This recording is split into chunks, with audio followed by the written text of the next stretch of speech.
뒤쪽 약점을 노려라. 저 괴물 정말 지독해. 그는 거대한 몸체로 인해 시야가 제한됨을 알고 뒤에서 정보를 얻고 있었다. 결국 호신하는 건물 여러 채를 뚫고 날아가며 방 안 사람들은 불안에 떨었다. 어지러운 중에 그는 아버지의 조언을 떠올렸다. 방어군에 참여하는 것을 포기하라는. 만약에도 시대에 태어났다면 그는 분명 천재였을 것이다. 하지만 지금은 새로운 시대, 모두가 총으로 괴물을 처치하는 시대다. 그처럼 칼을 사용하는 사람은 이제 시대에 뒤떨어졌다. 잠시 후 갑옷이 그의 상처를 치료했지만 92%의 힘이 방어에 집중되어 꺼져버렸다. 승리 가능성이 제로임을 알면서도 부대장은 괴물을 잠시라도 붙잡으려 했다. 괴물 시포는 새로운 적을 찾아 나섰다. 그는 계속해서 피하고 정교한 기술로 괴물을 찔렀다. 매번 그럴 때마다 괴물은 아무 일도 없었던 듯 회복되었다. 육룡은 계속해서 필사적으로 돌진했고 희나는 아파했다. 모두가 그 젊은이에게 포기를 권했지만 총으로는 전투력이 너무 낮았다. 괴물이 점점 더 커지는 시대에선 정말 큰 불리함이었다. 그때 그는 여전히 검을 포기하지 않았다. 그러던 어느 날 팀장 미나가 그 젊은이를 호출했다. 모두와는 달리 그녀는 호시나의 재능을 높이 평가하며 그의 오른팔로 초대하고 싶어 했다.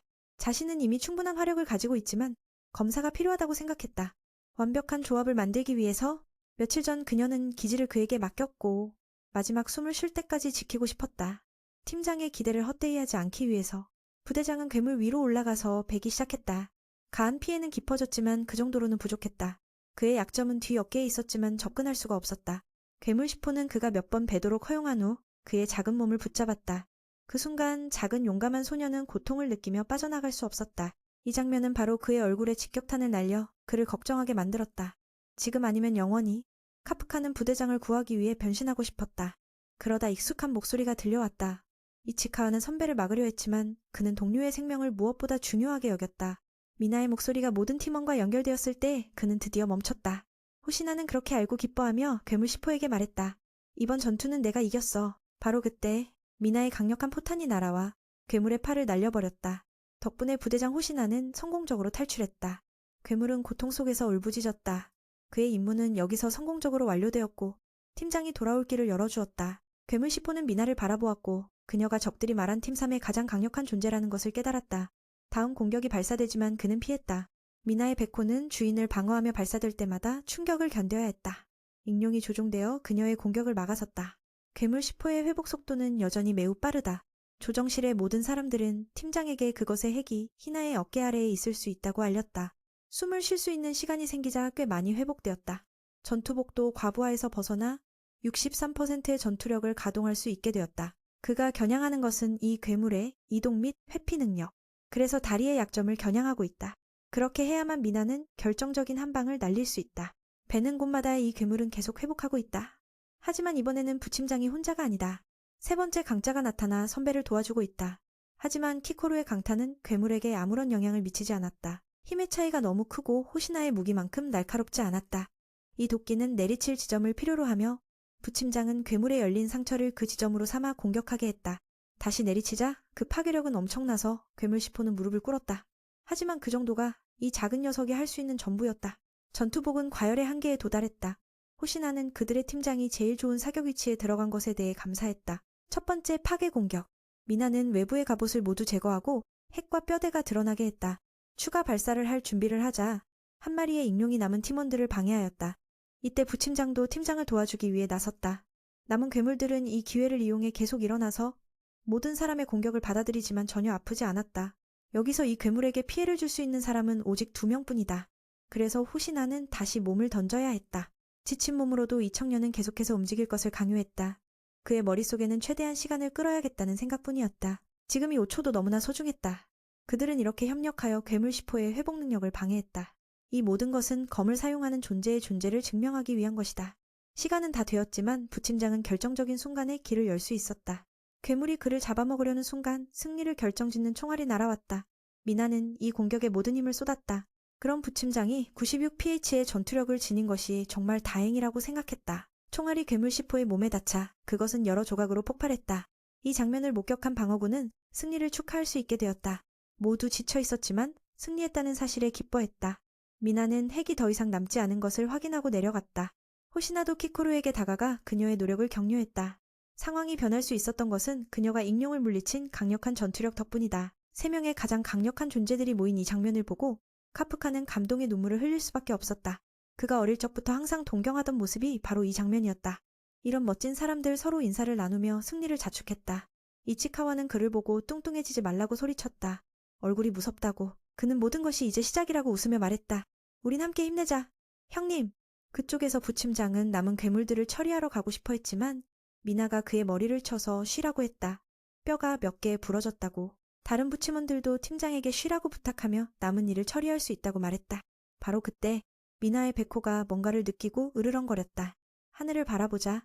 그들은 괴물시포가 남긴 유산이 점점 커지고 있다는 것을 깨달았다. 남은 익룡들이 괴물시포의 살을 모아 원자폭탄을 만들고 있었다. 그것은 완전히 죽지 않았고 호시나에게 마지막 유언을 남겼다. 그들의 싸움은 무승부라고. 그 폭탄의 파괴력은 0톤의 폭약에 해당하는 것으로 추정되었다. 다른 사람들은 그것을 쏘려고 했지만 효과가 없었다. 오히려 더 빨리 터지게 했다. 지금 아니면 영원히.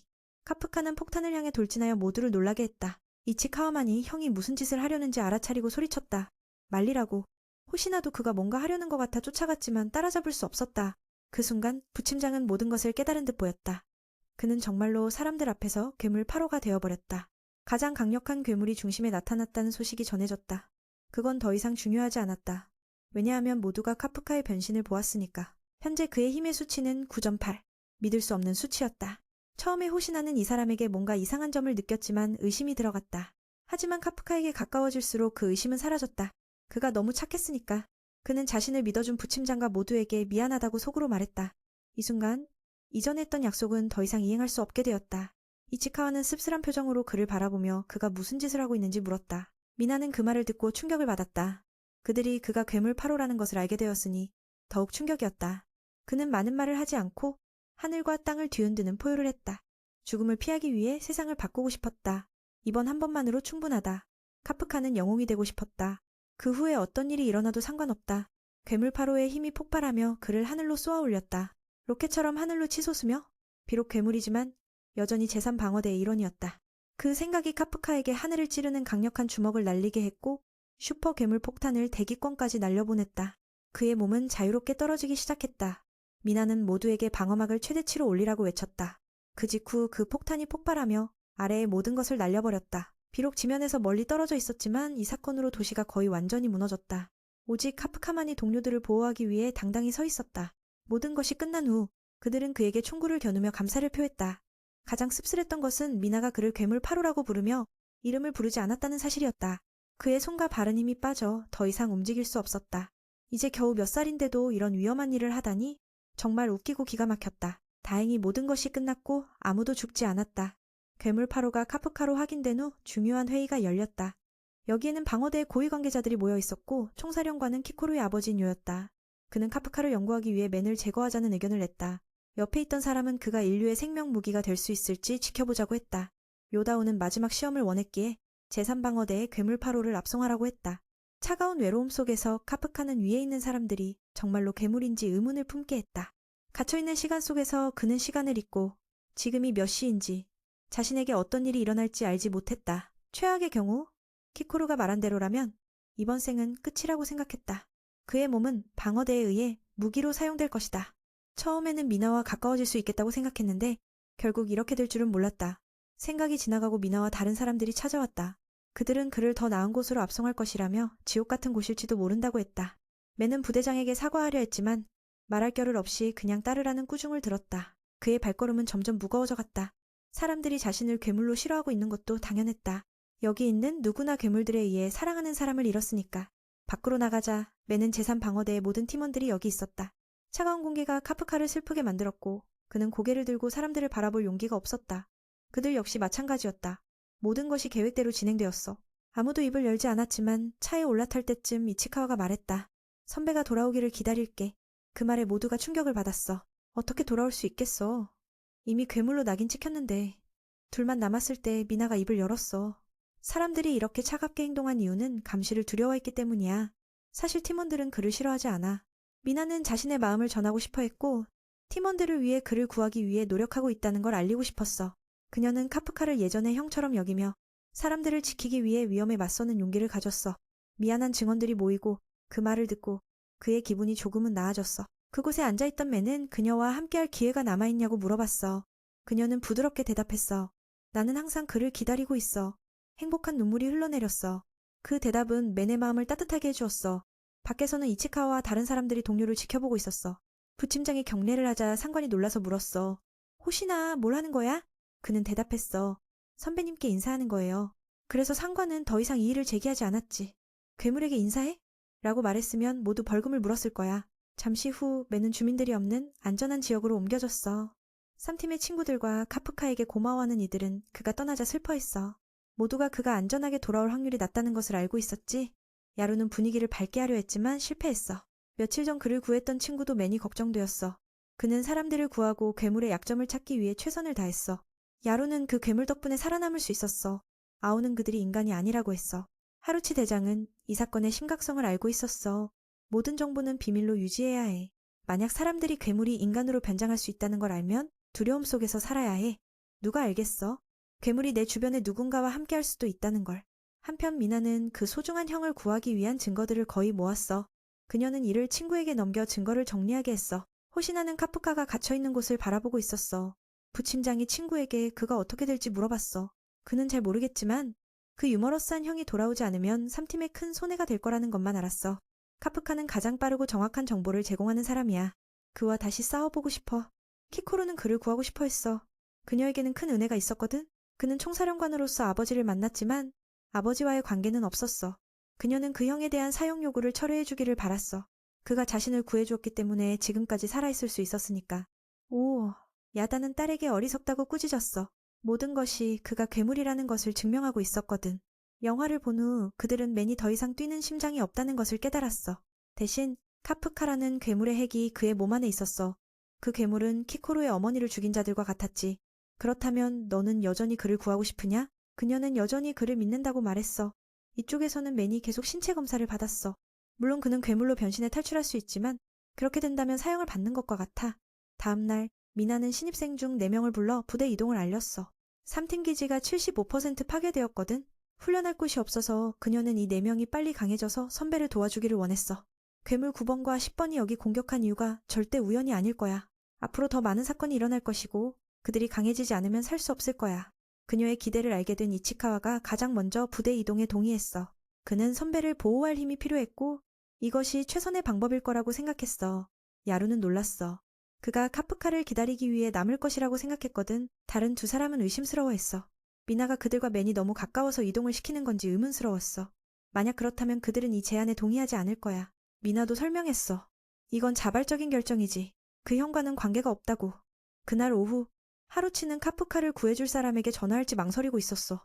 그때 아오가 위쪽에 있는 사람에게 전화를 걸어 그 형을 밖으로 빼내려고 도와달라고 했어. 이런 소극적인 아오가 도움을 요청한 것은 정말 놀라운 일이었어. 이전 파티에서 한 말처럼 그는 3팀의 누구도 잃고 싶지 않았고 그 형을 괴물로 여기지 않았어. 맨은 지금 자신이 인간임을 증명해야 한다고 스스로에게 다짐했어. 미나가 시킨 대로 그때 총사령관 오야다가 카프카에게 사형을 집행하러 왔어. 그는 자신이 괴물이 아니라고 말하려 했어. 그는 사람을 풀어주라는 명령을 내렸지만 가두는 것도 소용이 없다는 걸 알고 있었어. 정말로 맨이 원하면 언제든지 탈출할 수 있었어. 처음에는 그가 내 말을 들을 거라고 생각했지만 다음 순간 그는 무자비하게 총에 맞았어. 다행히 반응이 빨라 괴물의 몸으로 막았어. 이것은 그가 괴물임을 증명하게 되었어. 그래서 그는 고통을 받았고 괴물의 피를 뽑은 후에도 카프카는 자신이 인간이라고 말했어. 그렇다면 그는 맨의 결단력을 시험하고 싶어 했어. 인간이라면 인간답게 죽어보라고 해봐. 만약 그가 괴물이라면 그는 반격하고 다른 괴물들처럼 죽을 수 있을 거야. 총사령관의 무기는 정말 특별해. 총과 날카로운 무기 대신 그는 주먹으로 싸워. 준비할 틈도 없이 민우는 또 한쪽 팔을 잃었어. 총사령관의 힘은 괴물과 다를 바 없어. 그는 천장에 튕겨 올라가며 변신해야 했어. 아니면 살아남을 기회가 없을 거야. 그 남자는 강함으로 칭송받았거든. 경기의 방어는 계속되었지만 완전히 한쪽으로 기울어져 있었어. 민우는 반격하고 싶지 않았어. 반격은 인간성을 잃는다는 의미니까. 결국 그는 노인이 지칠 때까지 시간을 끌고 싶었지만 그 생각은 산산조각 났어. 그의 속도와 힘은 변신한 상태보다 훨씬 빨랐어. 그의 몸의 반쪽이 직격 한 방을 맞는 순간 로그아웃 될 수 있었어. 그렇게 그의 사지가 계속해서 Y씨에게 무참히 박살났어. 회복 속도는 총사령관 카프카의 공격 속도를 따라갈 수 없었어. 계속해서 엄청난 피해를 입으며 키코루는 매우 걱정했어. 이 노인이 주는 느낌은 마치 초괴물과 싸우고 있는 것 같았어. 이때 민우는 그가 쥐고 있는 2개의 무기가 초괴물로 만들어졌다는 것을 깨달았어. 그래서 그 괴물의 위험이 느껴졌던 거야. 위쪽에서 알려준 것은 이 힘이 두 번째 괴물의 힘이라는 거야. 그 괴물은 거의 모든 사포로를 파괴했거든. 그는 매우 자존심이 강했고 죽을 때까지 굴복하지 않았어. 결국 그의 몸의 일부는 무기로 만들어졌어. 하지만 이걸 사용할 수 있는 건 그들의 총사령관뿐이야. 카프카의 몸은 계속해서 파괴되고 있어. 만약 한 대 더 맞으면 분명히 죽을 거야.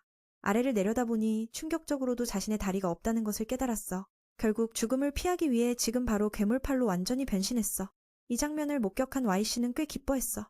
결국 민우가 드러났거든. 키코로도 마찬가지야. 다행히 그가 죽지 않았지만 그 순간 그녀는 선배가 뭔가 이상하다는 걸 느꼈어. 정말 그랬어. 지금 그의 몸을 조종하는 것은 더 이상 카프카가 아니었고 내부에서 괴물팔이 그를 제어하고 있었어. 그는 이렇게 위협을 느낀 적이 없었어. 괴물의 힘이 점점 강화되고 있어. 놀랍게도 괴물 파른 사람을 죽이려는 것이 아니라 괴물을 죽이려는 것 같아. 아마 Y씨가 초괴물로 만들어진 무기를 사용하고 있어서 그런 반응이 나오는 것 같아. 그렇게 외부의 힘이 어마어마한 속도로 달려들어 눈앞의 적을 가격하려 해. 키코루는 선배를 깨우기 위해 소리를 지르며 만약 그가 공격한다면 그들의 모든 노력이 무너질 거라고 경고했어.